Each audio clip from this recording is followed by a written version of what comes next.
Hey y'all, Dennis here, Muddy Water Search and Recovery, and I want to do a recap on the Alex VanDalsen case. This case we did a mini series on, and please go back if you haven't seen it and check out the mini series on this. We went over all the police reports, we went over the autopsy reports, we went over all the information. And we also done a reenactment video on this.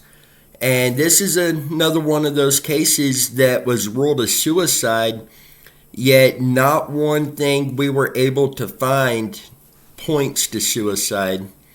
In fact, the firearm that was found on scene, I personally don't believe was even the firearm that was used in this crime. The size of the entrance and exit wound is not consistent with that round, period. A 9mm was found, and actually it was an SCCY CPX2 9mm, black with pink camo pattern on it, 3.1 inch barrel, 15 ounces. The size of the projectile from the 9mm is considerably smaller than either the entrance or exit wound that was found in this case. In fact, a .45 round is consistent with these sizes. So there is a lot of questions that come up in this case. Alex was a 21-year-old from Lafayette, Indiana. Alex was transgender. He was 5 foot tall, 85 to 90 pounds. Stopping right there a minute, 85 to 90 pounds. His mom reported to us he had bad wrists, really weak. He had to wear wrist braces. His wrists were so weak that he had trouble and really couldn't even squeeze the clutch on a four-wheeler. Or a motorcycle, it was one of those, but either way, he couldn't even do that. So the entrance was reported to have been the right temple, the exit was the left temple, yet the entrance wound, according to them, was significantly larger than what they called the exit wound. Speaking with firearm experts, that is typically not the case for a solid core projectile or a full metal jacket, which it's obvious that's what was used, even coming from firearms experts, because there was no fragmentation found during the autopsy. Fragmentation is going to come from your soft cores, your hollow point, self-defense. That is where the projectile itself mushrooms down and it ends up pieces coming off, breaking apart, and fragmenting. There was none of that in the autopsy report. In fact, it specifically said no fragments. So this would have been a solid core projectile. It would have mushroomed a little bit, but the entrance and exit wounds would have been very close to the same size, with the exit being slightly larger. So there was many questions in this case that did not add up to the official autopsy report and to what these officers put in their incident reports. And we feel that the only way this case is going to get reopened, and I hesitate to say the only way, but what's going to help get this case reopened is to get as much public attention on this case as possible. And this is very similar to what's going on in Tennessee right now. The best thing any of us can do is get these stories out to the public, get eyes on this, get the attention, and eventually there will be so much attention on these cases, they will have no choice but to reopen them. That is the overall goal here. Alex was actually seen leaving his home on foot around 11:45 p.m. on February 3rd, 2021. His body was found and recovered on February 9th of 2021. Volunteers had searched a 5-mile radius of where he was last seen. A search dog was brought in less than 48 hours and was able to track Alex down the road. I believe it was 0.3 of a mile, and lost his scent, which tells us that Alex was picked up in a vehicle. The closest house right there reported that their alarm system was triggered that night around this time frame, which tells me most likely somebody may have turned around in their driveway.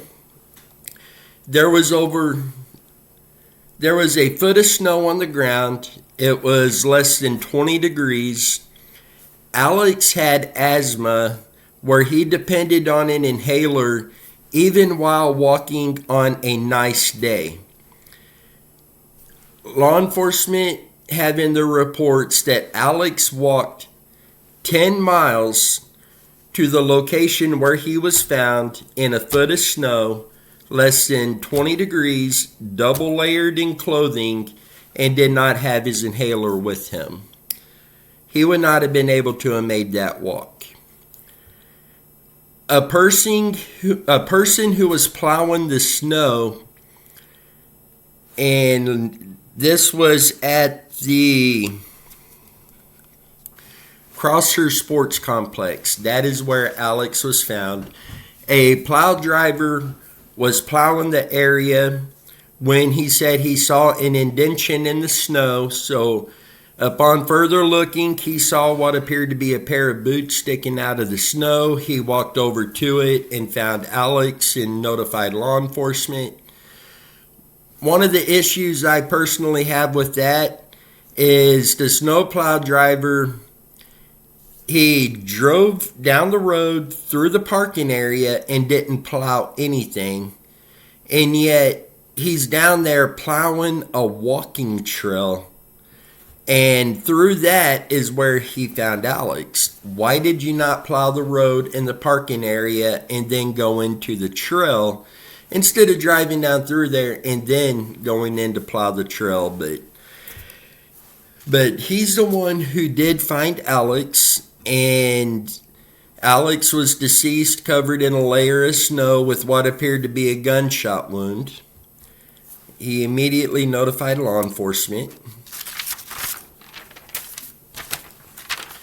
And I also have found it was reported that it was 21 degrees Fahrenheit, but felt like it was 4 degrees, with wind blowing 25 miles per hour from the east.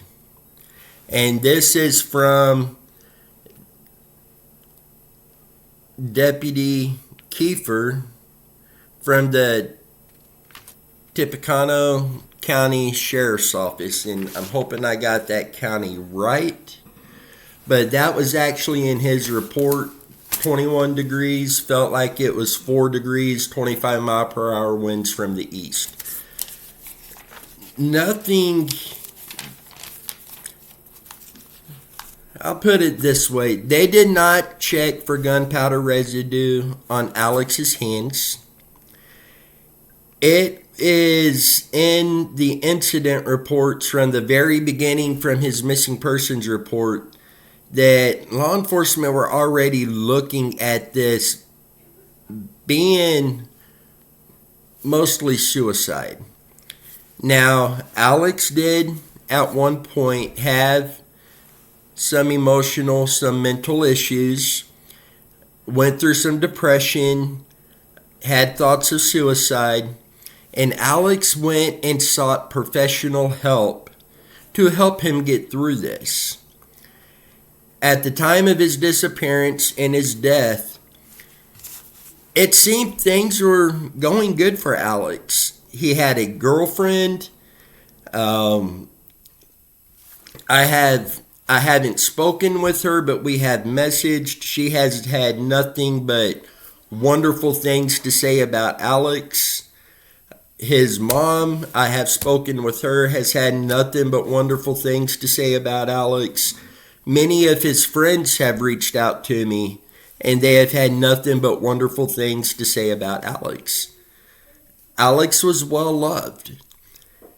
If I went into his social media and was looking at posts and pictures that Alex had put in up to this date, and he seemed happy. Now, I know a lot of people will hide depression and anxiety under the false happiness, but this, it seemed genuine. And taking that in with everything that's in these reports, everything that we were able to uncover, and please go back and watch that mini-series because we cover a lot of information during that series, And please help us share this case, get as much attention on this case as well as the Tennessee cases. So hopefully we can get these cases reopened and the families can get answers. There could be justice for the lost loved ones. When you look at Tennessee, some of those cases, the individuals have yet to be found. Alex's case, Aaron Key's case, these individuals were found, but to rule them as suicide when there's not one piece of evidence that points to suicide is beyond disturbing. And reading through incident reports to where, I've read the incident reports, I've read emails and messages that were sent back and forth. I've read the autopsy report. As many of you know, Dan, who's one of the viewers on here, he has worked on this case as well. He and I have shared a lot of information back and forth on this and worked this kind of together. It's mind-blowing that people could think that us civilians can be so blind as to blindly believe that this is going to be suicide when nothing points that way. Now, talking with Alex's mother, I can tell you 100%, I am 100% confident this is not just a grieving mother who doesn't want to accept that her son committed suicide. This is not the case here. She would rather be able to say, hey, yes, my son did this, and not have to deal with the pain and the frustrations that she's been going through because she knows this was not suicide. And I am 100% convinced this was not a suicide. Please help us share this case. I will post a flyer that we will put together for this case, as well as the Tennessee cases. Please help share those flyers. Please help share the videos that's covering these cases so we get that public attention on these. Alex deserves justice. These folks in Tennessee, they deserve justice. I'm sure there are more cases out there that follow these same lines who deserve justice. Let's all work together, get as much attention as we can on these cases. Hopefully that could help lead to these cases being reopened and investigated properly. Please be sending your thoughts and prayers out to these families. They have gone through so much. They continue to go through this every single day. And we will continue doing everything we can to help these families find answers. Until next time, you guys stay safe.